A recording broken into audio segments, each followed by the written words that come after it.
Pope Francis has made it clear that the Fraternity of St. Peter is something that is of God and that he fully supports. Bishop Dolan, I think, is also very supportive. And one of the great things about the traditional Latin Mass is that it connects us with a long history of tradition.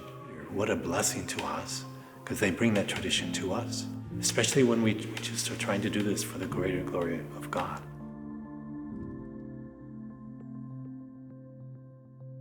I arrived at Mater Misericordiae in 2015. What's unique about this parish amongst the other Fraternity of St. Peter parishes is the people. There's a lot of connections to be made here at the parish. The people are very welcoming, and they're also very, very, very serious about the Mass, about their faith. The liturgy, of course, is the common factor that we all love. The Latin Mass is particularly unique within the culture, and so those of us who are part of the parish, because we love it so much, we're drawn even closer together as a community. We have a very robust demand for young families with young children to offer the sacraments for their families. This year we have approximately 60 children preparing for sacraments. Last year we had approximately 60 children receive sacraments. It's beautiful, but it can grow to be very crowded. Something which I've had to struggle with as a pastor is providing for the growing numbers. We were offering 2 Masses on Sunday when I first got here. Shortly after, a couple years later, we added a 3rd Mass. A couple years after that, we were up to 5 Masses on Sunday, and the people just kept coming. In 2021, we acquired 5 acres of land and the Church of St. Edward's. So it's just been a constant exponential growth, which makes it more difficult for me to try to accommodate at Mater Misericordiae in St. Edward's. I've realized over the years that we need a new church, which we're hoping to build. This church will seat almost 800 people. It'll be almost twice the size of St. Edward's, the current church. The style itself is going to be something which is particular to the Southwest. So it's going to be more Spanish mission style. It's something unique, something which is going to stand out, and I think really draw the people into the church is the beauty which we're hoping to build. Something that excites me the most about building this new church is that it's not just going to be beautiful, it's a testament to faith.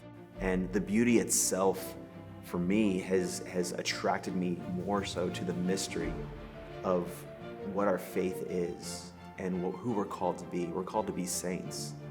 When you're beginning to think about building a new church, you're doing it for the mission of the church. You're doing it out of love for the Lord Jesus, for his honor, for the honor and glory of God. And so it's something that is very good for the community because it requires them to work together. It requires sacrifice. Sacrifice is the language of love. And if you really love the church, you make sacrifices so that it will continue to grow and so that our future generations will have it here as well. So to build a beautiful church will be an evangelization through beauty. And in many ways, beauty is badly needed as an evangelization tool. You can kind of just be disarmed by beauty. Your defenses go down and you're in awe and wonder. Like walking in here today, I've been here before, but this is a beautiful sanctuary. And this was just a Protestant church. It didn't have that beauty. There's such a lack of faith nowadays, but it's not surprising if you look up at the altar or you look at the church and it doesn't look like a church. We need to see beauty. We need to see gold on the altar. We need to see beautiful vestments. We need to hear beautiful music. We need to see beautiful church architecture, because when you see these things, like I said, it raises the heart and it kind of begs the question, why? What is in that building? What is in that beautiful church? Why did they put so much time, effort, money into this building? It solicits a greater faith from people. If we continue to cheapen that which surrounds the liturgy or our churches, faith will continue to be weak.